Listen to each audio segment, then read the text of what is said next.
Nakamove on na ba ang lahat? Gumaling na ang iba, masaya na sila. Pero meron sa atin ang naiwan pa ring malungkot at umiiyak. How do you heal such a broken heart? Alamin sa last part of our series, Healer of Broken Hearts. Kagalakan sa gitna ng kalungkutan. Ang hirap naman magpastor. Ang hirap maging lingkod ng Diyos.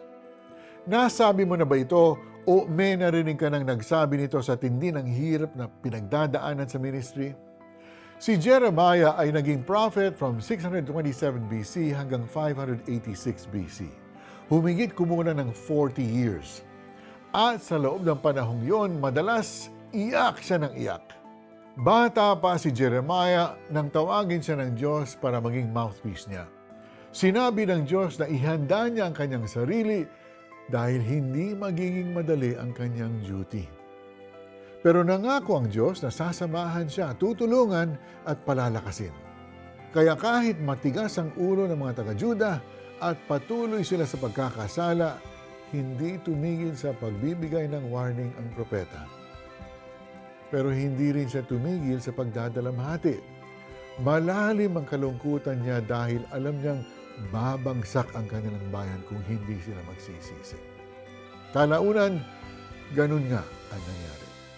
Kung ikaw nga naman si Jeremiah, paano mo pahupain ang galit sa kasalanan habang puno rin ang puso mo ng awa sa iyong mga kababayan? Paano ka mananatiling tapat na naglilingkod sa Diyos kung ang mga taong sinabi niyang paglingkuran mo ay kaaway mo, ayaw makinig sa iyo? Nakakagalit, di ba? Nakakaiyak. Tanging ang mga salita ng Diyos ang nagbigay ng comfort kay Jeremiah. Nangako ang Diyos na darating ang panahon na hindi na magiging bato ang puso ng kanyang bayan. Magiging masunurin na ang mga ito sa kanyang kalooban. God was giving Jeremiah a glimpse of the new covenant that He would make with His people when Christ comes to earth. Susunod na ang mga tao, hindi dahil may nakasulat na kautusan, kundi dahil magiging bukal ito sa puso nila.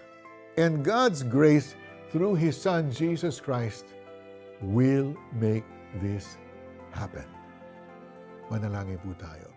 Panginoon, nabibigatan man ako minsan, pero pinupuri ko kayo dahil pinapagaan ninyo ang aking kalooban sa pamamagitan ng inyong mga pangako. Thank you, Lord, that I can continue to serve you by your grace and for your glory. In Jesus' name I pray. Amen.